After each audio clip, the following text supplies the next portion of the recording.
वचन हमसे कहता है, जब आप यूहन्ना रचित सुसमाचार और उसके पहले अध्याय और उसके 29 वचन, जॉन चैप्टर 1 वर्स 29 को जब आप पढ़ेंगे, उसमें लिखा है, देखो यह परमेश्वर का मेमना जो जगत का पाप उठा ले जाता है। यह प्रभु यीशु मसीह के लिए पहला परिचय यूहन्ना रचित सुसमाचार में यूहन्ना बपतिस्मा देने वाले ने दिया उसके चेलों को। यह परिचय आज आपके लिए और मेरे लिए भी है।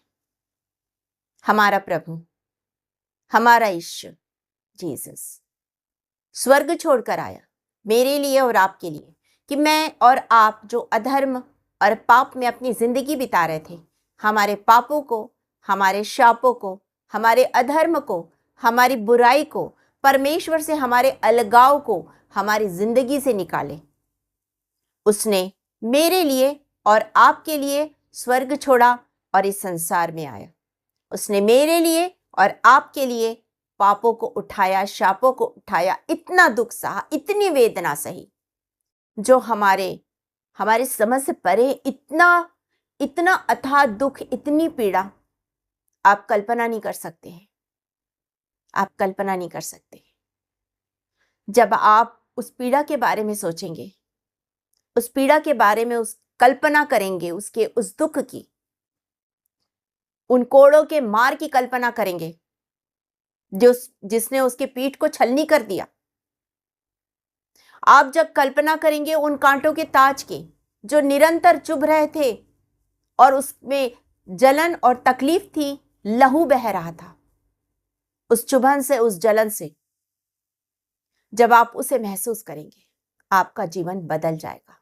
जब आप उन कीलों की उस चुभन को जो उसने अपने हाथों में लिया, अपने पैरों में लिया, उसे महसूस करेंगे, जीवन बदल जाएगा। जब आप महसूस करेंगे उसके उस मृत्यु को, उसके उस बलिदान को, आपका जीवन बदल जाएगा। आइए आज हम वचन में देखें, और यदि हमारा जीवन आज भी नहीं बदला है तो आज हम प्रभु के पास आए, उस कलवरी के क्रूस को याद करें, उस क्रूस की छाया में आ जाए, अपने अपने पापों के लिए क्षमा मांगे, अपने अपने गुनाहों के लिए माफी मांगे और प्रायश्चित करें, और प्रभु यीशु मसीह को अपना उद्धारकर्ता और मुक्तिदाता ग्रहण करें। जीवन बदल जाएगा, सब कुछ नया हो जाएगा, सब कुछ सर्वोत्तम हो जाएगा। जिंदगी प्रभु के साथ बीतेगी। प्रभु के साथ चलते चलते आप स्वर्गलोक में पहुंच जाएंगे। आइए आज हम अपने अपने मनों को प्रभु के हाथ में सौंपे। आज जो वचन आज वो हमें देने जा रहा है, उस वचन के द्वारा हम आशीष को पाएं। वो आशीष आज हमें देने जा रहा है, वो आज आपके जीवन को बदलने जा रहा है। इस बदलाव को महसूस कीजिए, उससे कहिए, प्रभु मेरा जीवन बदल दे, ये तेरा है, सब कुछ तेरा है, मेरा कुछ भी नहीं। वो आज आपकी जिंदगी में आकर कार्य करेगा, क्योंकि आपके जीवन से उसका प्रयोजन है। वो आपका उपयोग करना चाहता है, वो आपके दिल में रहना चाहता है, और आपके जीवन के द्वारा वो महिमा का काम करना चाहता है। अपना जीवन उसके हाथ में सौंपे, अपने आप को खाली करें और पवित्र आत्मा से कहें, पवित्र आत्मा आज जो वचन मेरे लिए है वो मुझे समझा दे, सिखा दे। हम अपनी आंखों को बंद करेंगे, अपना जीवन प्रभु के हाथ में देते हुए, अपने हृदयों को खोलते हुए प्रभु के पास आएंगे। Thank you Lord, thank you Jesus. Hallelujah, hallelujah, hallelujah, hallelujah. तेरी मेरी सजा वसूली तक, तेरी मेरी सजा वसूली तक, तन पे लेकर चला, तन पे लेकर चला वसूली तक, तेरी मेरी सजा वसूली तक, तेरी मेरी सजा वसूली तक। Hallelujah, hallelujah. राजाओं के राजा, प्रभुओं के प्रभु, सचमुच में आपने अपने इकलौते बेटे को हमारे लिए इस संसार में भेजा। उसने हमारे लिए कांटों का ताज पहना कि हम जीवन का मुकुट पाए। उसने हमारे लिए सिर्फ और सिर्फ हमारे लिए उन कोड़ों की मार को सहा। उसने हमारे लिए क्रूस की उस तकलीफदायी मृत्यु को सहा कि हम आनंद का जीवन पाले। हम आपका धन्यवाद, धन्यवाद, धन्यवाद, धन्यवाद करते हैं प्रभु जी। महान परमेश्वर पिता, आपकी इस दया करुणा के लिए प्रभु जी हम आपका धन्यवाद करते हैं। आप राजाओं के राजा, आप प्रभुओं के प्रभु हैं। आपने हमारे लिए इस वेदना को सहा जिसके हम योग्य भी नहीं हैं। हम तो अयोग्य, निकम्मे, पापी, गुनाहगार लोग हैं। हम इस योग्य नहीं कि अपने आप पवित्र होठों से आपके पवित्र नाम को भी ले सके। ये आपकी दया, आपकी करुणा। हम आपका धन्यवाद, धन्यवाद, धन्यवाद करते हैं प्रभु जी। धन्यवाद देते हैं राजा, धन्यवाद देते हैं कि आपने हमें आनंद का जीवन दिया। जब हम प्रभु जी आप पर विश्वास करते हैं, हम अनंत राज्य के भागी हो जाते हैं। आपका धन्यवाद, धन्यवाद, धन्यवाद करते हैं। इस समय जितने भी लोग आपके वचन को सुन रहे हैं, आने वाले समय में सुनेंगे, वो चाहे किसी भी तकलीफ में हो, आज उनकी तकलीफों को दूर कीजिए। जो आज पहली बार आपके चरणों के पास आते हैं पिता, उन पर दया कीजिए पिता। जो आज प्रभु यीशु मसीह को अपना उद्धारकर्ता ग्रहण कर रहे हैं खुदा, ओ राजाओं के राजा, प्रभु के प्रभु, उनकी जिंदगी में आज आप कार्य कीजिए पिता। पिता परमेश्वर, उन्हें आप अपने राज्य में उन्हें ले आइए प्रभु। आज हम सब कुछ आपके हाथों में सौंपते हैं पिता परमेश्वर। हमें पूरा विश्वास है राजा कि आज आपकी आशीष को हर एक जन अपनी जिंदगी में महसूस करने पाएगा। आज आपके स्पर्श को लोग महसूस कर सकेंगे, आपकी आवाज को सुन सकेंगे। हम आपका धन्यवाद करते हैं आज के वचन के लिए। मैं अपने आप को शून्य करती हूँ, पवित्र आत्मा की सामर्थ से भरकर मेरा उपयोग कीजिए। एक एक शब्द आपकी ओर से हो, एक भी शब्द मेरी ओर से ना हो। धन्यवाद के साथ ये प्रार्थना प्रभु यीशु मसीह के नाम में होकर मांग लेते हैं। सुनिए और दया से ग्रहण कीजिए। आमीन, आमीन। आप मेरे साथ निकाल लीजिए लूका रचित सुसमाचार, लूक चैप्टर 23, लूका रचित सुसमाचार 23 अध्याय 23 और उसके वर्ष 34। लूक चैप्टर 23 वर्ष 34। तब यीशु ने कहा, हे पिता, इन्हें क्षमा कर, क्योंकि ये नहीं जानते कि क्या कर रहे हैं। हे पिता, इन्हें क्षमा कर, क्योंकि ये नहीं जानते कि ये क्या कर रहे हैं। आज हम उन 7 वाणियों पर विचार करने जा रहे हैं जो प्रभु यीशु मसीह ने क्रूस पर से कही। और अभी जिस वाणी को हमने पढ़ा, ये वो सबसे पहली वाणी थी जो मेरे लिए और आपके लिए है। ये सारे संसार के लोगों के लिए है और ये है क्षमा का वचन। ये है क्षमा का वचन। आज परमेश्वर ये क्षमा के वचन को हमारे लिए उसने रखा है। प्रभु यीशु मसीह ने इतनी पीड़ा में, इतनी तकलीफ में, इतनी परेशानी में, इतने दुख में, इन सारे संसार के लोगों के पापों का बोझ जिसने अपने ऊपर उठाया है, वो प्रभु जो निर्दोष मेमना है, जिसे पाप के बारे में कुछ पता नहीं है, जो पाप नहीं जानता है, आज वो हमारे पापों का बोझ उठाया हुआ है। आज वो मेरे लिए और आपके लिए वो बलिदान का मेमना बन गया है, जिसके ऊपर हमने हमारे सारे संसार के लोगों के पापों का बोझ परमेश्वर ने रख दिया। आज वो उनके लिए बलिदान होने जा रहा है कि लोग पापों से अलग हो जाए, लोग उसके बहाए हुए लहू से धोए जाए और शुद्ध हो जाए। आज वो इस तकलीफ में है, इतना भारी बोझ उठाया है। सोच के देखिए, यदि हमसे कोई गलती हो जाती है, वो हमारे दिल पर कितना बोझ जैसे लगता है। हमें ऐसे लगता है हमसे इतनी बड़ी गलती हो गई, मैं क्या करूं, मुझसे गलती हो गई, हम क्या करें। हम ये सोचते हैं वो तो पूरे संसार के लोगों के पापों का बोझ उठाया था, कितना भारी बोझ है वो। उसने आते ही हमें निमंत्रण दिया, उसने आते ही उन सब जो बोझ उठा के चल रहे थे उन सबों को निमंत्रण दिया। जब आप मत्ती रचित सुसमाचार और उसके 11 अध्याय और उसके 28 वचन को पढ़ेंगे, मैथ्यू चैप्टर 11 और उसके वर्ष 28 को पढ़ेंगे, जब उसे देखेंगे तो आप पाएंगे वो किस तरह से न्योता दे रहा है।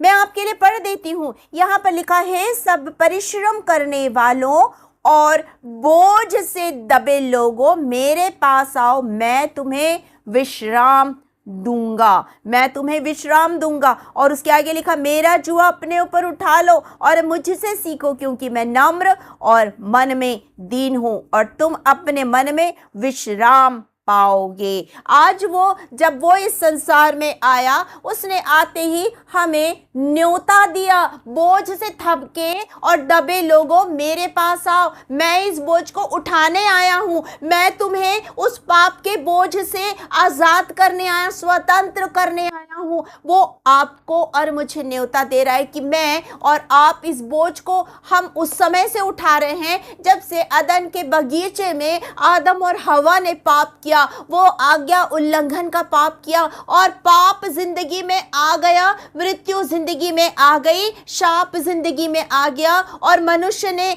तुरंत ही तमाम प्रकार के पापों को करना शुरू कर दिया। जब आप उसके जेनेसिस चैप्टर 4 को देखेंगे, उत्पत्ति उसके 4 अध्याय को देखेंगे, तो आप उसमें पाएंगे कि पाप द्वार पर ही है। उसमें लिखा है पाप वहां शुरू हो चुका था, पाप उस अदन के बगीचे से निकलने के बाद शुरू हो गया था। मनुष्य के जिंदगी में वो पाप आ गया। मैं आपके लिए उसे पढ़ देती हूँ, उत्पत्ति 4 अध्याय, जेनेसिस चैप्टर 4 और उसके 6 और 7 वर्ष को मैं पढ़ रही हूँ।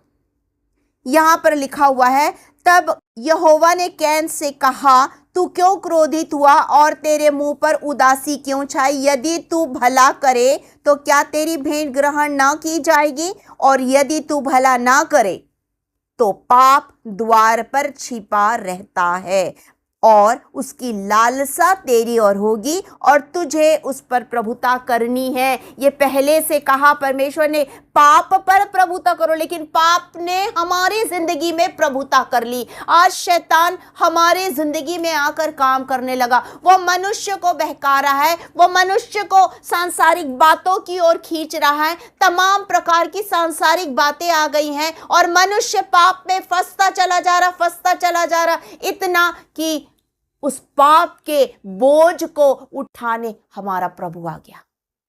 वो आया, उसने उस पाप के बोझ को उठाया, इतने भारी बोझ को, और उठाकर उसने और कुछ नहीं कहा। जब लोग उसका ठट्ठा कर रहे थे, उपहास कर रहे थे, उसे मार रहे थे, उस पर थूक रहे थे, और इतनी ताड़ना, इतना अपमान तो आज किसी का भी नहीं होता है। और हम कहते हैं हमारा उसने अपमान कर दिया। आप अपमान याद कीजिए प्रभु का, उस अपमान को याद कीजिए। आप कहते हैं सताव हमारी जिंदगी में आ गया, वो हमें परेशान करा। आप उस ताड़ना को याद कीजिए जो प्रभु ने सही, उस प्रताड़ना को प्रभु ने सहा जो उनके ऊपर डाली गई। लोग उसे प्रताड़ित कर रहे हैं, उसे मार रहे हैं, थूक रहे हैं और नाना प्रकार से उसे यातना दे रहे हैं। उस कोड़े की मार को याद कीजिए, उस तकलीफ को याद कीजिए, तब आपको समझ में आएगा कि आपकी तकलीफ कुछ नहीं है जो प्रभु ने उठाई। अब ये ना कहिए कि वो प्रभु है, वो परमेश्वर का स्वरूप है। नहीं, आज जब वो परमेश्वर का स्वरूप है, लेकिन वचन हमसे कहता है कि वो परमेश्वर का स्वरूप होकर क्या किया, वो मनुष्य की समानता में आ गया। अपने आप को उसने इतना शून्य किया कि उसने क्रूस की मृत्यु को भी सह लिया। ये फिलिपियों की पत्री, और जब आप उसके दूसरे अध्याय और वचन 6 से 8 में पढ़ेंगे, फिलिपियंस चैप्टर 2 वर्स 6 to 8, जब आप उसे पढ़ेंगे आप समझेंगे कि वो पूर्ण परमेश्वर है, लेकिन उसके बावजूद वो जब इस संसार में आया, जब उसे भूख लगी, जब उसे प्यास लगी, जब उसे थक गया और नींद आई, वो एक मनुष्य के रूप में था। जब ये कटोरा उसके जिंदगी में आने के पहले वो परेशान था और वो उस तकलीफ में था, उस पीड़ा में था, और वो जब गतसमनी के बाग में प्रार्थना कर रहा है। आप देख लीजिए मेरे साथ लूका रचित सुसमाचार उसका 22 अध्याय, लूक चैप्टर 22 और उसके वर्स 42। हे पिता, यदि तू चाहे तो इस कटोरे को मेरे पास से हटा ले, तो भी मेरी नहीं परंतु तेरी इच्छा पूरी हो। तब स्वर्ग से एक दूत उसको दिखाई दिया जो उसे सामर्थ देता था। वह अत्यंत संकट में व्याकुल और हार्दिक वेदना से प्रार्थना करने लगा। उसका पसीना मानो लहू की बड़ी बड़ी बूंदों के समान भूमि पर गिर रहा था। किसके लिए गिर रहा था ये? किसके लिए वो इतनी वेदना सह रहा था? मेरे लिए सह रहा था वो। उसने मेरे लिए दुख उठाया, उसने आपके लिए दुख उठाया, वो आपकी वेदना को सह रहा था। सोच के देखिए उस तकलीफ को, सोच के देखिए उसको कि किस तरह वो तकलीफ में था। इस तकलीफ में होने के बावजूद यहाँ पर उसे लोग सता रहे हैं, सैनिकों ने उपहास किया, सबने उसके ऊपर में उसके ऊपर में थूका और नाना प्रकार से उसे अपमानित किया। और वो क्या कह रहा है? क्या वो कह रहा है? वो चाहे तो वो 12 पलटन बुला सकता है, वो बुला सकता है, वो 12 पलटन स्वर्ग से आ जाएगी और सब कुछ खत्म कर देगी। लेकिन नहीं, उसका ये मकसद नहीं था। वो मेरे लिए और आपके लिए पापों को उठा के ले जाने वाला मेमना है। वो मेरे लिए और आपके लिए पापों को उठा के ले जाने वाला मेमना है। वो मेमना यहां पर क्या कह रहा है? हे पिता, इन्हें क्षमा कर। उसने मेरे लिए माफी मांगी, उसने आपके लिए माफी मांगी। वो आज भी हमारे लिए माफी मांग रहा है, वो आज भी माफी मांग रहा है। क्योंकि कोई भी ये नहीं कह सकता कि हमने पाप नहीं किया। वचन कहता है सबने पाप किया और सब उसकी महिमा से रहित थे। जब आप रोमियो जब उसके 3 अध्याय 23 वचन को पढ़ेंगे, आप उसे पाएंगे, सबने पाप किया, मैंने पाप किया, आपने पाप किया, हमने सबने पाप किया और हम सब उस महिमा से रहित थे। लेकिन हमारे लिए वो क्षमा मांग रहा है, वो क्षमा कर रहा है। वो कह रहा है, हे पिता, इन्हें क्षमा कर, ये नहीं जानते। वो मेरे लिए, सोचिए जरा, जब कोई अंतिम समय में रहता है या उसे पता है कि अब उसका समय आ गया है, वो अपने बारे में सोचता है। लोग हमेशा अपने बारे में सोचते हैं, वो जिंदा है तो भी, और जब वो अंतिम समय में अंतिम सांसें गिन रहे हैं तो भी उसे अपने बारे में लोग सोचते हैं, अपने बारे में। लेकिन ये प्रभु, हमारा प्रभु, इस समय में, इस वेदना में अपने बारे में नहीं सोच रहा है। वो सोच रहा है मेरे बारे में, वो सोच रहा है आपके बारे में, वो हमारे बारे में सोच रहा है। और वो हमारे बारे में सोचकर हमारे लिए क्षमा मांग रहा है। क्षमा कर प्रभु, क्षमा कर। यदि आज भी आपने अपने पापों का प्रायश्चित नहीं किया तो आज आ जाइए उसके पास, क्षमा मांग लीजिए, क्योंकि वो क्षमा करने वाला दयालु परमेश्वर है। वो हमारा प्रभु है जो परमेश्वर के सामने मेरे लिए और आपके लिए प्रार्थना करता है, जो हमेशा बोलता है एक मौका दे दे पिता, एक मौका दे दे। जो मेरे लिए और आपके लिए एक मौका मांगता है, वो हमारा प्रभु है। आज वो आपको क्षमा करना चाहता है। यदि आज भी आपने पापों से क्षमा नहीं मांगी तो आज आ जाइए, क्योंकि हम नहीं जानते कल क्या होगा, हम नहीं जानते कल क्या होगा। आज अभी इसी समय घुटने में आ जाइए, प्रायश्चित कीजिए और क्षमा मांगिए। प्रभु आपको क्षमा करेगा। वो दयालु प्रभु है, वो आपको क्षमा करेगा। क्षमा मांग के तो देखिए आपको कैसे क्षमा करता है। वो कहता परख के तो देख कि कैसा परमेश्वर भला है, परख के देखो, क्षमा मांगो, वो आपको क्षमा करेगा। वो आपसे बहुत ज्यादा प्यार करता है, इतना प्यार करता है परमेश्वर कि अपना इकलौता बेटा आपके लिए उसने दे दिया। क्षमा मांग लीजिए। हम दूसरा वचन इसमें देखते हैं, हम दूसरी वाणी उसकी इसमें देखते हैं। इसी के लूक चैप्टर 23 और उसके वर्स 41 से पढ़ रही हूं। और हम तो न्यायानुसार दंड पा रहे हैं, क्योंकि हम अपने कामों का ठीक फल पा रहे हैं, पर इसने कोई अनुचित काम नहीं किया। तब उसने कहा, हे यीशु, जब तू अपने राज्य में आए तो मेरी सुधि लेना। उसने उससे कहा, मैं तुझसे सच कहता हूं, आज ही तू मेरे साथ स्वर्गलोक में होगा। यहां हम 3 बातों को पाते हैं। ये वो दूसरी वाणी है जो उसने क्रूस पर से कही कि तू आज ही मेरे साथ स्वर्गलोक में होगा। ये वाणी के पहले जब हम इसे देखते हैं तो हम इसमें पाते हैं कि वो डाकू, 2 डाकू हैं, जिसमें से एक तो उपहास कर रहा है, लेकिन दूसरा जो डाकू है वो अपने पापों को मान रहा है, वो अपने पापों को मान रहा है। यहां पर एक वचन है, यहां पे जो मैंने 41 में पढ़ा, उसमें लिखा है, हम अपने कामों का ठीक फल पा रहे हैं। यानी उसे पता है मुझसे गलती हो गई, मैं पापी हूं, मैंने पाप किया। वो अपने पापों को यहां पर मान रहा है। वो पापों को मानते हुए, प्रायश्चित करते हुए प्रभु से कह रहा है कि उस पर विश्वास करके कि तू आज ही तू अपने राज्य में आए तो मेरी सुधि लेना, मेरी सुधि लेना। हमने पहला वचन देखा, हमने पहली वाणी देखी, क्षमा का वचन। हम दूसरी वाणी देख रहे हैं, वो है विश्वास और वायदा। विश्वास और वायदा। ये विश्वास जब हम प्रभु पर लाते हैं, जब हम प्रभु पर विश्वास करते हैं, तो हमारा घराना उद्धार पाता है। वचन हमसे कहता है, यूहन्ना रचित सुसमाचार उसका 3 अध्याय 16 वचन में लिखा है कि यह सुनहरा वचन हमारे लिए कि परमेश्वर ने जगत से ऐसा प्रेम रखा कि उसने अपना इकलौता पुत्र दे दिया। आगे लिखा हुआ है, ताकि जो कोई उस पर विश्वास करे वो नाश ना हो परंतु अनंत जीवन पाए। जब हम उस पर विश्वास करते हैं, अपने पापों का प्रायश्चित करते हैं। इस डाकू ने पहली चीज की अपने पापों को माना, प्रायश्चित किया। दूसरी चीज, उसने प्रभु पर विश्वास किया। उसने पापों को माना, प्रायश्चित किया, उसने प्रभु पर विश्वास किया। उसे विश्वास है कि ये हमारे पापों को ले जाने वाला उद्धार करता है। उसने उस उद्धार पर, प्रभु यीशु मसीह पर अपना संपूर्ण विश्वास दिखाया और विश्वास के कारण उसकी जिंदगी में इतनी बड़ी बात हो गई।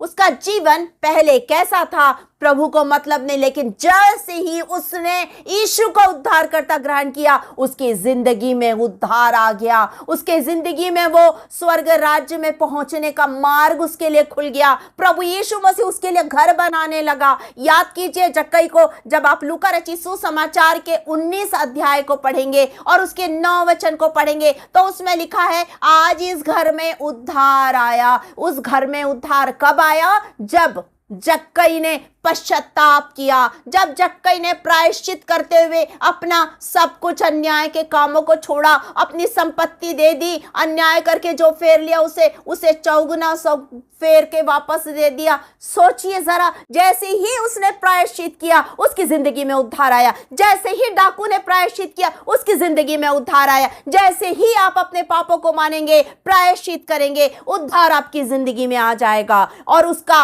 वायदा है कि वो आपको स्वर्ग लोक लेके जाएगा। ये उसका वादा है। जब आप उस पर विश्वास करेंगे, वो वादे का पक्का है और वो आपको उद्धार देगा और वो आपको स्वर्ग लोक में लेके जाएगा, क्योंकि ये उसका वादा है आपके लिए कि वो आपको स्वर्ग लोक में लेके जाए। वो आपके पापों को क्षमा करेगा, वो आपको उद्धार देगा और वो आपको स्वर्ग लोक की ओर लेके जाएगा, क्योंकि उसने वादा किया है स्वर्ग लोक में लेके जाने का। तो आप उस पर भरोसा रखिए, आप उस पर भरोसा रखिए, क्योंकि वो आपको स्वर्ग लोक में लेके जाएगा। उस पर संपूर्ण रीति से विश्वास कीजिए। हम यहाँ पर तीसरी वाणी देख रहे हैं, और ये है लूका रचित सुसमाचार, माफ कीजिएगा, यूहन्ना रचित सुसमाचार और उसका 19 अध्याय, जॉन चैप्टर 19 और वर्स 26। John chapter 19 verse 26। जब यीशु ने अपनी माता और उस चेले को जिससे वह प्रेम रखता था पास खड़े देखा तो अपनी माता से कहा, हे नारी, देख यह तेरा पुत्र है। तब उसने चेले से कहा, यह तेरी माता है। और उसी समय से वह चेला उसे अपने घर ले गया। ये तीसरी वाणी है, और ये तीसरी वाणी है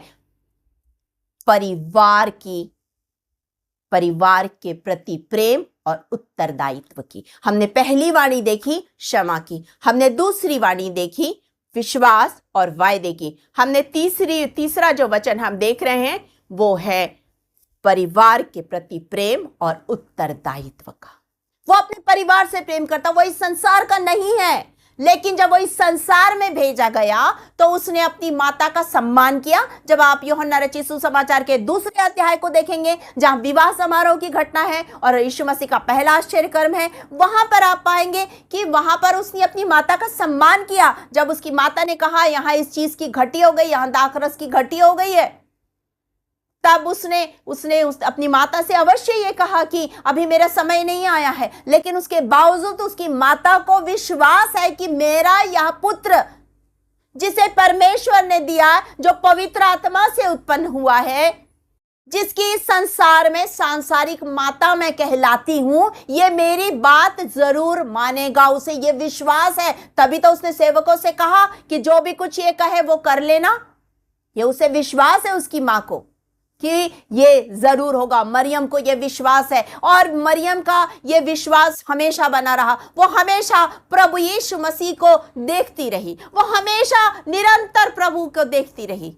जब प्रभु प्रचार कर रहे थे वो मिलने पहुंची और लोगों ने उससे कहा कि तेरी माता और तेरे भाई बाहर खड़े हैं। वो मिलने पहुंची, वो अपने उस पुत्र से प्रेम करती है क्योंकि उसके कारण उसके जिंदगी में उद्धार आया है। जब वो जन्म भी नहीं लिया था तभी से उसको उद्धारकर्ता के रूप में माता ने ग्रहण कर लिया। जब उसने उस समय तो जन्म भी नहीं लिया था। जब आप लूका रचित सुसमाचार के पहले अध्याय और उसके वर्ष 46 से पढ़ेंगे तो आप उसे पाएंगे 46, 47, तो वहां पर उसका वो गीत है, उसकी वो स्तुति है, उसकी वो प्रशंसा है जो उसके दिल से निकली कि मेरा मन परमेश्वर की बड़ाई कर रहा है और मेरा मन मेरे उद्धारकर्ता के कारण आनंदित है। उसने उसे अपना उद्धारकर्ता स्वीकार कर लिया था। उस माता ने, आज उस माता को वो देख रहा है जो क्रूस के पास खड़ी है, कलवरी के उस क्रूस से,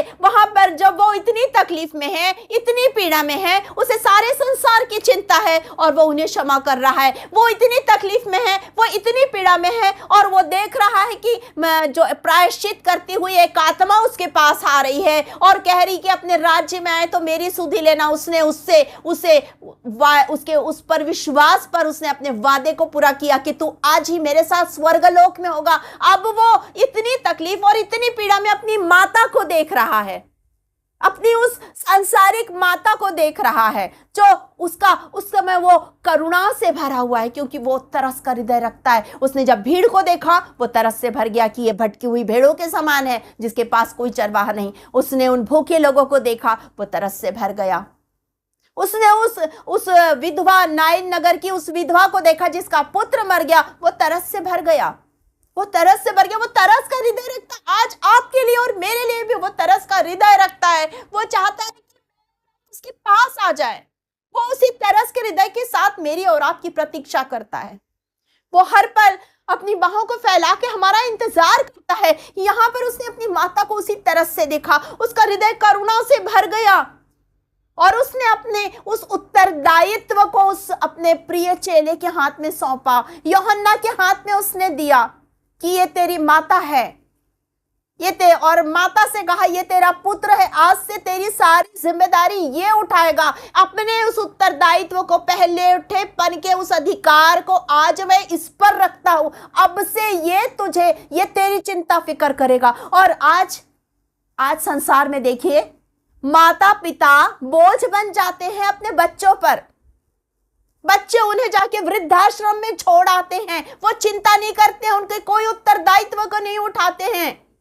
उनके उत्तरदायित्व को उठाना है, ये आपका फर्ज है, ये आपका फर्ज है। और प्रभु ने ये करके दिखा दिया है कि हमें माता पिता की चिंता फिक्र करनी है। हमें माता पिता की चिंता फिक्र करनी है।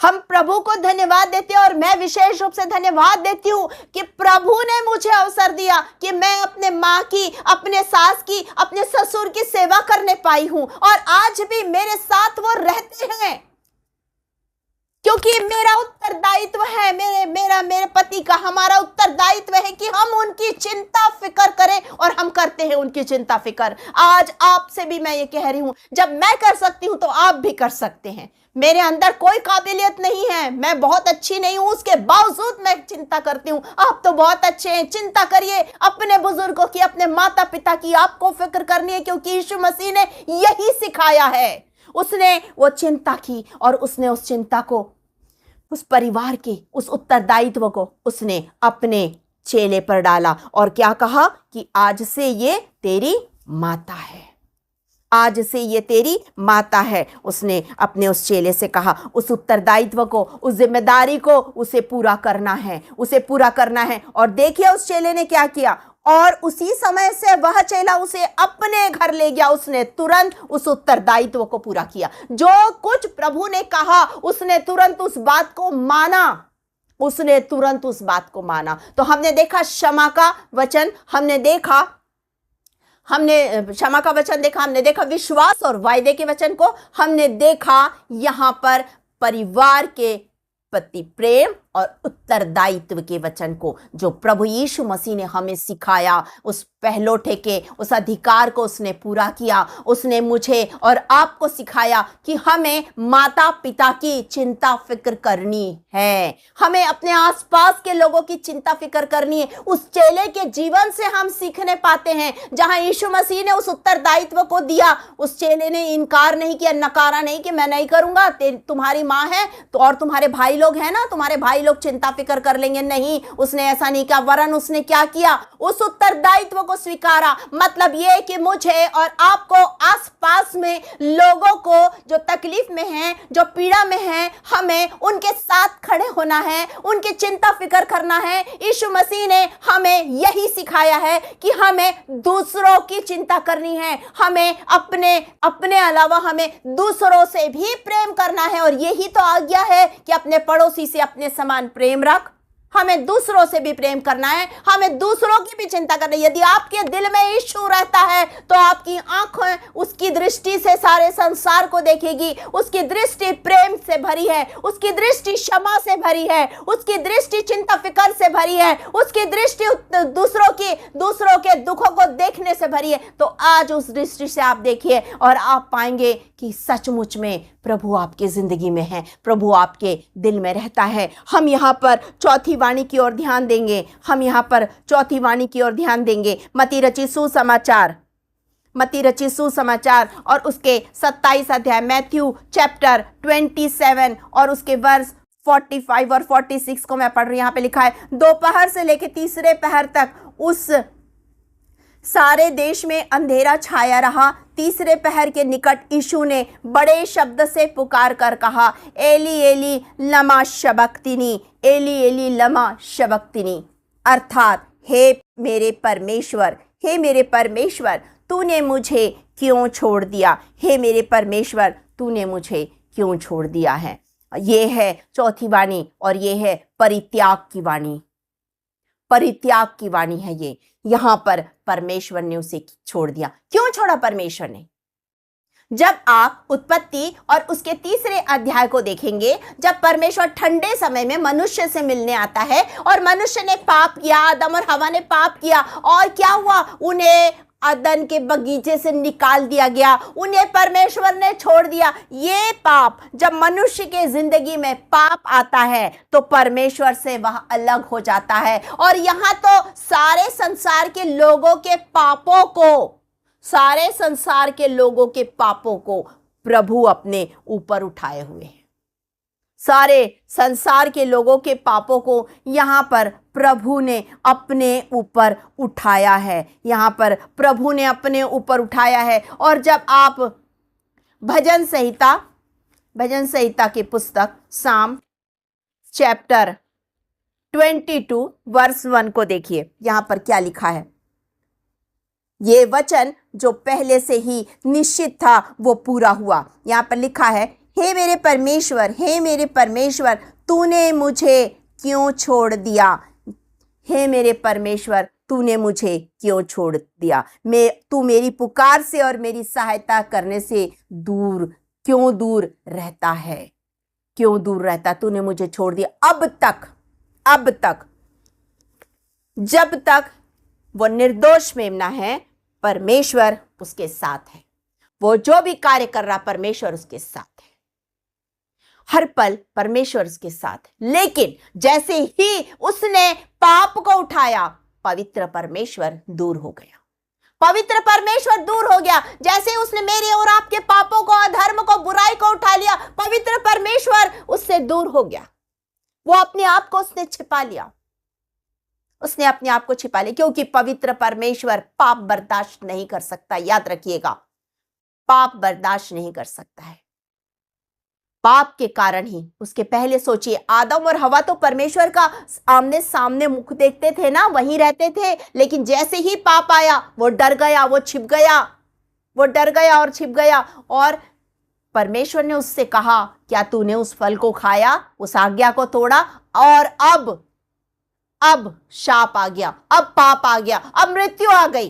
और परमेश्वर से अलगाव हो गया, मनुष्य परमेश्वर से दूर हो गया। अब परमेश्वर का मुख पर मनुष्य नहीं देख सकता है। मूसा ने कहा मुझे अपना तेज दिखा। परमेश्वर ने कहा तू मेरे मुख का दर्शन नहीं करने पाएगा। मुख का दर्शन कोई भी नहीं करने पाएगा, जबकि मूसा तो चुना हुआ है। मूसा जिसे परमेश्वर ने चुना है अपने काम के लिए। आप जब निर्गमन और उसके 33 को देखिए, निर्गमन 33 और उसके वर्ष 18 से पढ़ रही हूं। मूसा ने कहा मुझे अपना तेज दिखा। उसने कहा मैं तेरे सम्मुख होकर चलते हुए तुझे अपनी सारी भलाई दिखाऊंगा और तेरे सम्मुख यहोवा नाम का प्रचार करूंगा, और जिस पर मैं अनुग्रह करना चाहूं उसी पर अनुग्रह करूंगा, और जिस पर दया करना चाहूं उसी पर दया करूंगा। फिर उसने कहा तू मेरे मुख का दर्शन नहीं कर सकता है, क्योंकि मनुष्य मेरे मुख का दर्शन करके जीवित नहीं रह सकता। क्यों जीवित नहीं रह सकता है? क्योंकि मनुष्य पापी है। मनुष्य ने पाप किया। आदम और हवा तब तक दर्शन करते थे परमेश्वर के मुख का जब तक उनकी जिंदगी में पाप नहीं था, लेकिन जैसे ही उनकी जिंदगी में पाप आया, परमेश्वर उनसे अलग हो गया। वो परमेश्वर से अलग कर दिए गए, वो अदन के बगीचे से बाहर निकाल दिए गए। पाप में डूबा मनुष्य कभी भी परमेश्वर के मुख का दर्शन नहीं कर सकता है। इसीलिए तो वो एक पर्दा है, जिस पर्दे में की आड़ में सारे लोग रहते हैं, और उस परम पवित्र स्थान पर जहां पर परमेश्वर की उपस्थिति रहती है, वहां पर जहां पर परमेश्वर का तेज रहता है, वहां पर कोई नहीं जा सकता। उस पवित्र परम पवित्र स्थान में कोई भी नहीं जा सकता था, क्योंकि वहां पर परमेश्वर की उपस्थिति। और याजक, महायाजक जब उस स्थान में जाता था तो पहले अपने पापों के लिए वो बलिदान करता था, क्षमा मांगता था, और क्षमा मांगने के बाद ही उस स्थान में जाता था। तो ये क्षमा बार बार नहीं मांगना। एक बार आप यीशु पर विश्वास कीजिए, क्षमा मांगिए और अपने पापों से फिर जाइए। पलट के मत देखिए पापों की ओर, क्योंकि आपका परमेश्वर पापों की ओर नहीं देखता है। वो पापों की गठरी बांधकर अपने पीठ के पीछे फेंक देता है, उस गहरे समुद्र में डाल देता है। तो आप पापों को दोबारा मत कीजिए। पाप के जीवन से बाहर निकल जाइए, पापी जीवन से आप बाहर आ जाइए। आज आपका परमेश्वर चाहता है कि आप उससे बाहर आ जाएं, क्योंकि पाप में पड़ा व्यक्ति कभी भी परमेश्वर के मुख का दर्शन नहीं कर सकता। और परमेश्वर चाहता है कि आप उसके पास आ जाएं। आप उसके पास कैसे आएंगे? आप तब उसके पास आएंगे जब आप प्रभु यीशु मसीह को अपना उद्धारकर्ता मुक्तिदाता ग्रहण करेंगे। और यहां जब हमारे पापों का बोझ प्रभु यीशु मसीह ने उठाया तो परमेश्वर ने उसे छोड़ दिया, क्योंकि उसने हमारे पापों का बोझ उठा लिया है। और यहां पर वो कह रहा है, हे मेरे परमेश्वर, तूने मुझे क्यों छोड़ दिया? वास्तव में और प्रभु के बलिदान के महत्व को यदि आप समझते हैं तो आप पापों से निश्चित रूप से मुंह फेर लेंगे, पापों से अपने आप को फिरा लेंगे। आप पापों की ओर नहीं जाएंगे, परंतु पापों से आप अपना मुंह फेरेंगे और कहेंगे, पवित्र परमेश्वर, मैं तेरी उपस्थिति में आता हूं, मैं तेरी उपस्थिति में आती हूं। उसने हमारे पाप, हमारे दंड को हमारे ऊपर से ले लिया। यशायाह नबी की पुस्तक उसके 53 अध्याय, यशायाह चैप्टर 53 और उसके 4 वर्ष से मैं आपके लिए पढ़ रही हूं। निश्चय उसने हमारे रोगों को सह लिया और हमारे ही दुखों को उठा लिया, तो भी हमने उसे परमेश्वर का मारा कूटा दुर्दशा में पड़ा हुआ समझा, परंतु वह हमारे ही अपराधों के कारण घायल किया गया, वह हमारे अधर्म के कामों के कारण कुचला गया। हमारी ही शांति के लिए उस पर ताड़ना पड़ी कि उसके कोड़े खाने से हम चंगे हो जाए। हम तो सबके सब भेड़ों के समान भटक गए थे, हम में से हर एक ने अपना मार्ग लिया, और यहोवा ने हम सबों के अधर्म का बोझ उसी पर डाल दिया। हमारे अधर्म का बोझ वो उठाया कि हमारा मेल मिलाप परमेश्वर से हो जाए। आज हमारा परमेश्वर चाहता है कि हमारा मेल मिलाप उससे हो जाए, इसीलिए उसने प्रभु यीशु मसीह को इस संसार में भेजा। आज हमने इस चौथी वाणी में देखा कि किस तरह से परमेश्वर ने हमारे लिए अपने इकलौते पुत्र को इस संसार में भेजा, और जब उसने पापों का बोझ उठाया उसने उसे छोड़ दिया। हम अब 5वीं वाणी को देखने पाएंगे। हम यहाँ पर 5वीं वाणी देखेंगे। हमने 4 वचन देखे जो उसने क्रूस से कहे। हम यहाँ पर 5वां वचन देखेंगे, मैं प्यासा हूं, यहाँ पर लिखा हुआ है, और ये है यूहन्ना रचित सुसमाचार जॉन चैप्टर 19, यूहन्ना रचित सुसमाचार चैप्टर 19 जॉन चैप्टर 19 और उसके 28 वर्ष।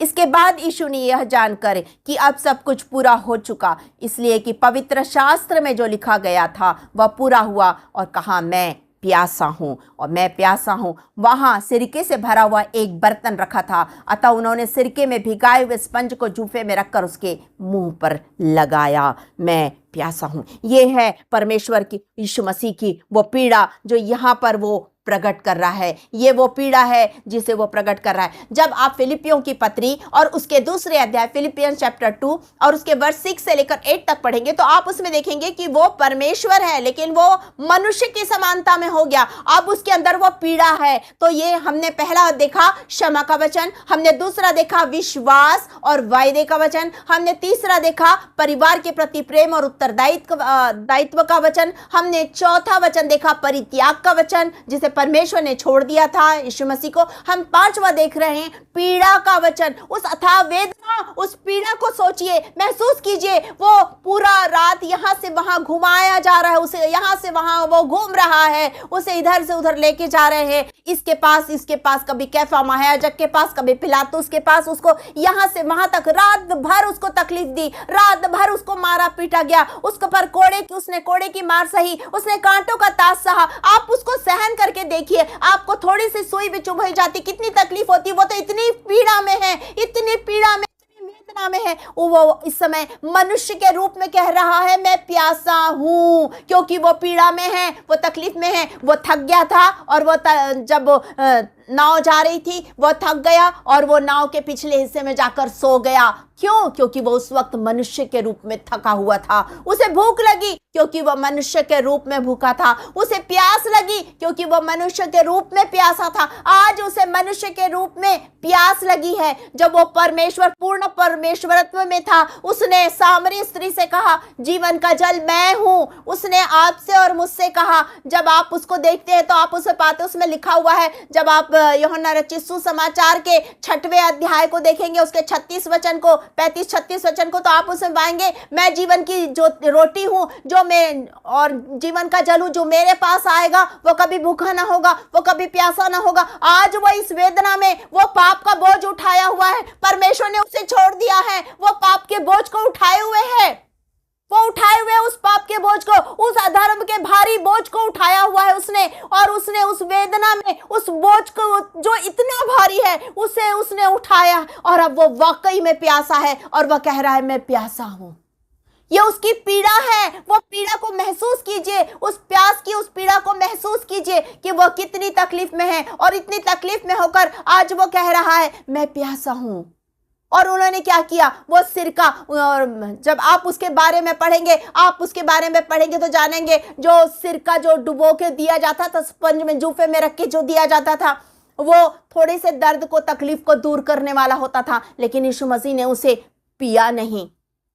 उन्होंने उसके मुंह से लगाया, उन्होंने उसके मुंह से लगाया। वचन कहता है कि वो प्यासा है, वो प्यासा है। और जब आप मेरे साथ निकाल लीजिए भजन संहिता की पुस्तक साम और उसके 69 और उसके 21 को जब आप देखेंगे, साम 69 और 21 को, यहां पर लिखा हुआ है लोगों ने मेरे खाने के लिए इंद्रायण दिया और मेरी प्यास बुझाने के लिए सिरका पिलाया। ये पवित्र शास्त्र का वचन यहां पर पूरा हुआ। पवित्र शास्त्र का ये वचन यहां पर पूरा हुआ कि उन्होंने इंद्रायण दिया और सिरका पिलाया। पवित्र शास्त्र में लिखा है, जब आप उसके साम के 18 चैप्टर को पढ़ेंगे आप उसमें भी पाएंगे, उसमें लिखा है कि परमेश्वर ने किस तरह उसे छोड़ा था, किस तरह वो उस अंधकार में था, किस तरह वो तकलीफ में था। लोगों ने उसके कपड़ों को बांटा और उस पर चिट्ठियां डाली गई। वचन पूरा हुआ। जो वचन की बातें पुराने नियम काल में थी वो जाके यहाँ पर पूरी हुई, और यहाँ पर उसके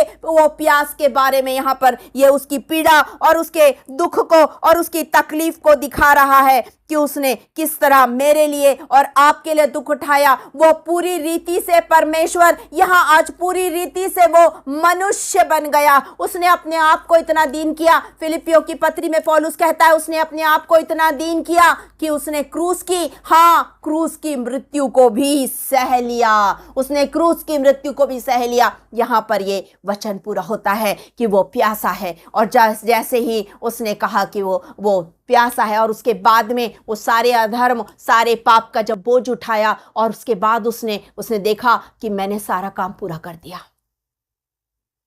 उसने शैतान के हाथ से मनुष्य को छीन लिया, उसने उस मृत्यु के डंक को तोड़ दिया। जैसे ही ये बात वो क्रूस के उस बलिदान में जब वो अपने आप को उसने मेमना बनाया, अपने आप को उसने महायाजक बनाया, अपने आप को उसने वेदी बनाया, और वो महायाजक यीशु महायाजक स्वयं का बलिदान कर रहा है, अपने स्वयं की वेदी पर अपना बलिदान कर रहा है। और जब उसका ये कार्य पूरा हुआ, तब वो कहता है यहां पर 6वीं वाणी जो हम देखेंगे, जॉन चैप्टर 19, यूहन्ना रचित सुसमाचार और उसका 19 अध्याय और उसके 30 वचन में, जब यीशु ने वह सिर का लिया तो कहा पूरा हुआ, और सिर झुकाकर प्राण त्याग दिया। पूरा हुआ, ये 6वां जो वाणी है, ये है विजय का वचन, ये विजय का वचन, ये जय घोष है कि पूरा हुआ।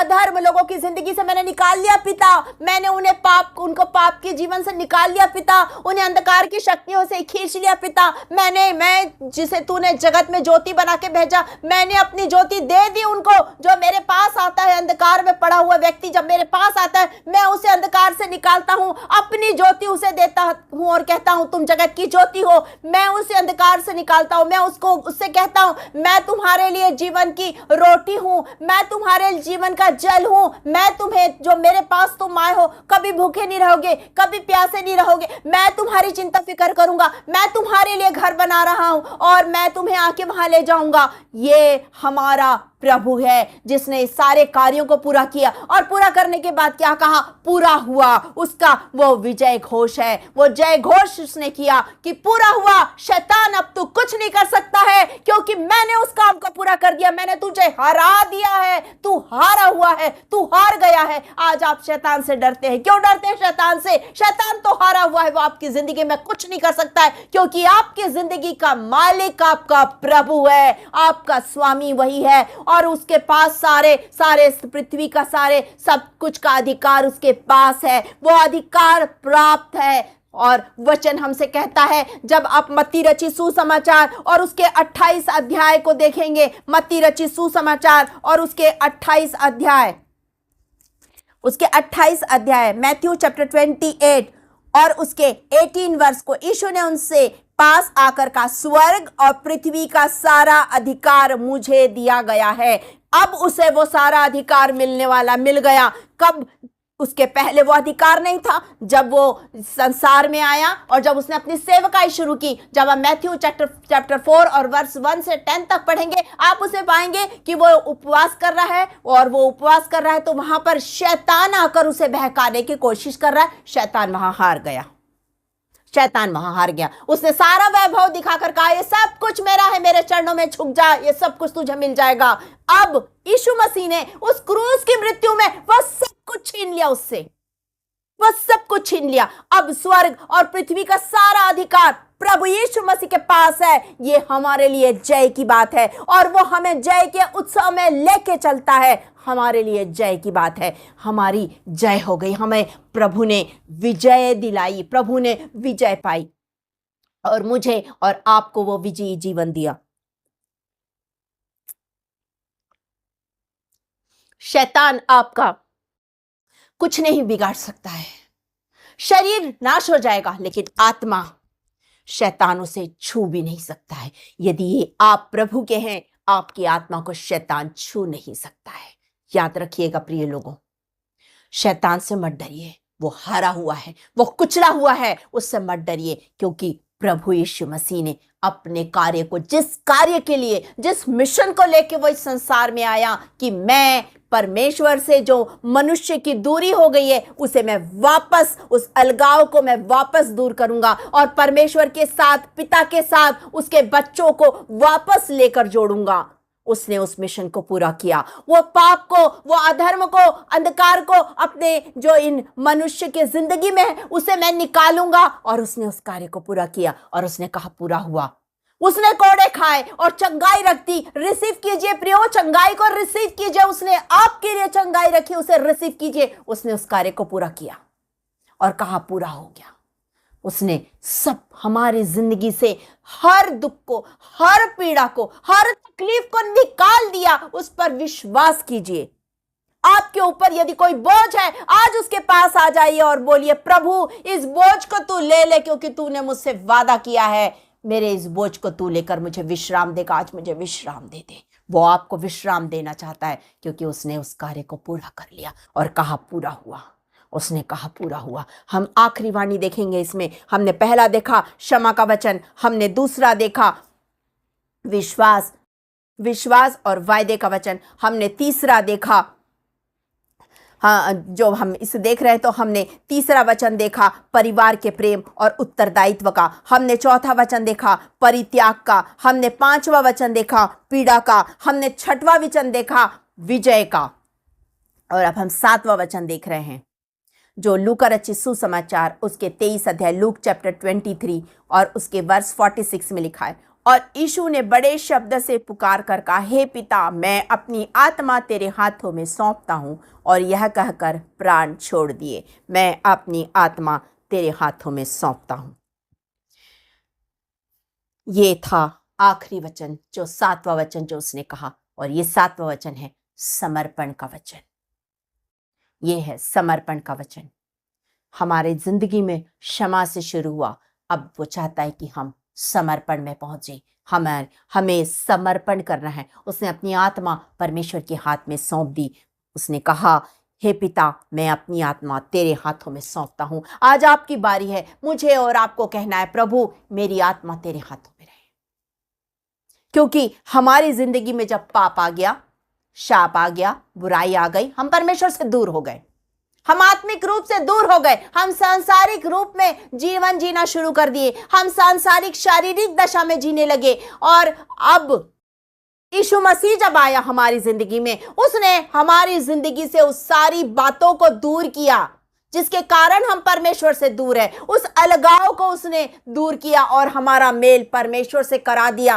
अब जब हम परमेश्वर के बन गए तो हमें अपने आप का समर्पण चाहिए। जैसे यीशु मसीह ने अपना समर्पण किया, हमेशा उसने पूर्ण समर्पण किया। और अब जब उसने अपना सारा कार्य पूरा किया, उसने कहा, मैं अपनी आत्मा तेरे हाथों में सौंपता हूं। और वचन हमसे कहता है, जब आप यूहन्ना रचित सुसमाचार और उसके 10 अध्याय, जॉन चैप्टर 10 और उसके वर्ष 18 को देखिए।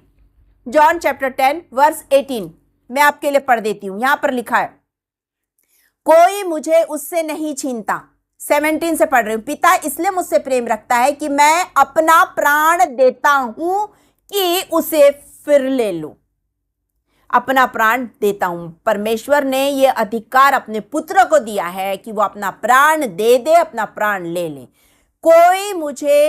कोई उसे मुझसे नहीं छीनता, वरन मैं उसे आप ही देता हूं। मुझे उसके देने का भी अधिकार है और उसे फिर से लेने का भी अधिकार है। यह आज्ञा मेरे पिता से मुझे मिली है। यह आज्ञा मेरे पिता से मुझे मिली है।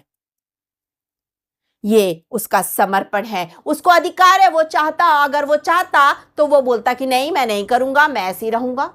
लेकिन नहीं, उसके पास एक मिशन है हमें बचाने का। उसने अपने इस मिशन को पूरा किया और कहा पूरा हुआ। उसने इस मिशन को पूरा किया और कहा बस अब मेरा सारा कार्य पूरा हुआ। पिता, अब मैं तेरे पास आ रहा हूं, मेरी आत्मा को तू स्वीकार कर, मैं आ रहा हूं तेरे पास। उसने अपने आप को परमेश्वर के हाथ में सौंप दिया। आज मेरी बारी है, हमें अपने आप को परमेश्वर के हाथ में समर्पण करना है। वो हमारे जीवन का स्वामी। जिस दिन आप अपना समर्पण करेंगे, पूर्ण समर्पण करेंगे, अपने पूरे मन से, अपने सारे हृदय से, जिस दिन आप अपना पूर्ण समर्पण करेंगे, उसी दिन से प्रभु आपका परमेश्वर पिता आपका स्वामी, आपका मालिक, आपका सब कुछ हो जाएगा। आपके जीवन को वो चलाएगा। और जिस दिन आप इस संसार को छोड़ेंगे, आप परमेश्वर की आत्मा जो आपके अंदर है, जब मनुष्य को उसने बनाया तो क्या कहा, हम अपने स्वरूप में मनुष्य को बनाए। जब आप उत्पत्ति के पहले अध्याय 26-27 वचन को पढ़ेंगे, आप उसे पाएंगे। जेनेसिस चैप्टर 1 वर्स 26-27 को पढ़ेंगे, आप उसे पाएंगे। और तब उसने मनुष्य को बनाया और वचन कहता है उसने अपनी आत्मा दी, अपनी श्वास दी और मनुष्य जीवता प्राणी बन गया। ये आत्मा वापस परमेश्वर के पास जानी है, इस आत्मा को वापस परमेश्वर के पास जाना है, क्योंकि ये आत्मा परमेश्वर की है जो उसने हमें दी है। ये आत्मा को वापस परमेश्वर के पास जाना है। तो जब परमेश्वर के पास इस आत्मा को वापस जाना है, तो जब तक हम अपना समर्पण नहीं करेंगे तब तक ये हमारी आत्मा कैसे परमेश्वर के पास जाएगी। मैं आपके लिए एक वचन पढ़ देती हूं, समोपदेशक की पुस्तक, समोपदेशक की पुस्तक और उसके 12 अध्याय और उसके 7 वचन में लिखा है, तब मिट्टी ज्यों की त्यों मिट्टी में मिल जाएगी और आत्मा परमेश्वर के पास जिसने उसे दिया लौट जाएगी, लौट जाएगी। ये आत्मा जो परमेश्वर ने दी है ये वापस परमेश्वर के पास लौटने वाली है। और इस बात को यहां पर प्रभु यीशु मसीह ने प्रकट किया कि मैं अपनी आत्मा तेरे हाथों में सौंपता हूं। आप अपने आप को प्रभु के हाथ में सौंप दीजिए, अपने देह, अपने प्राण, अपनी आत्मा। ये देह पवित्र आत्मा का मंदिर है। याद रखिएगा, जिस दिन आप प्रभु को, अपना यीशु मसीह को अपना उद्धारकर्ता, मुक्तिदाता ग्रहण करेंगे और कहेंगे प्रभु मेरा जीवन तेरा है, मेरा सब कुछ तेरा है, उस दिन से वो आपके दिल में आएगा, आपके दिल को वो पवित्र आत्मा का मंदिर बनाएगा, आपके देह को वो पवित्र आत्मा का मंदिर बनाएगा और इसके अंदर वो वास करेगा, वो इसके अंदर वास करेगा हमेशा हमेशा के लिए। और जब आपका इस संसार का समय खत्म हो जाएगा तब वो आपका जो शरीर है वो मिट्टी मिट्टी में मिल जाएगा, लेकिन ये आत्मा परमेश्वर के पास वापस चली जाएगी, क्योंकि ये परमेश्वर के पास से आई है और ये आत्मा वापस परमेश्वर के पास जाएगी। तो हमें अपने आप को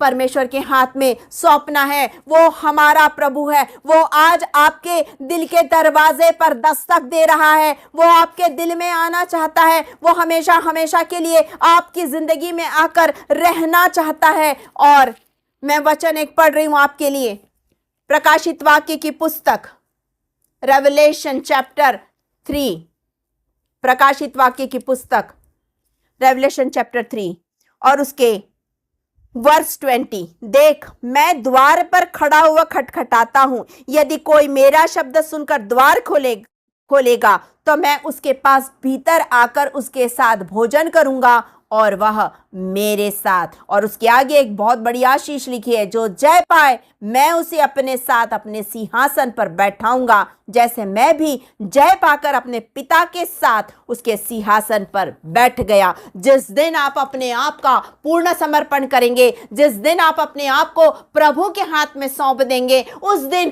प्रभु आपकी जिंदगी में आ जाएगा और ये जीवन आपका प्रभु का होगा, ये जीवन आपका प्रभु का होगा और वो आपको एक खूबसूरत इनाम देगा। क्या आप तैयार हैं? यदि आप तैयार हैं, अपना जीवन आज उसके हाथ में सौंप दीजिए, अपने आप को उसके हाथों में सौंप दीजिए। आज वो आपका इंतजार कर रहा है। जीवन का कोई भरोसा नहीं है, आज अपना जीवन उसके हाथ में दे दीजिए। वो आज आपकी जिंदगी में आकर कार्य करना चाहता है। Thank you Lord, thank you Jesus, hallelujah, hallelujah, hallelujah.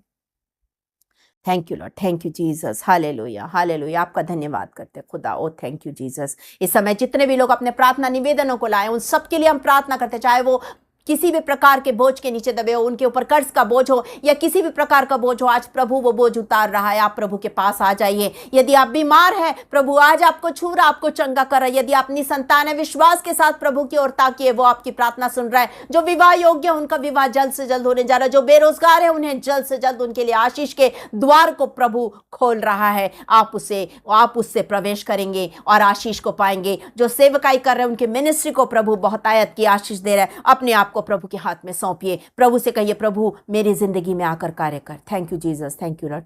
क्या पा लिया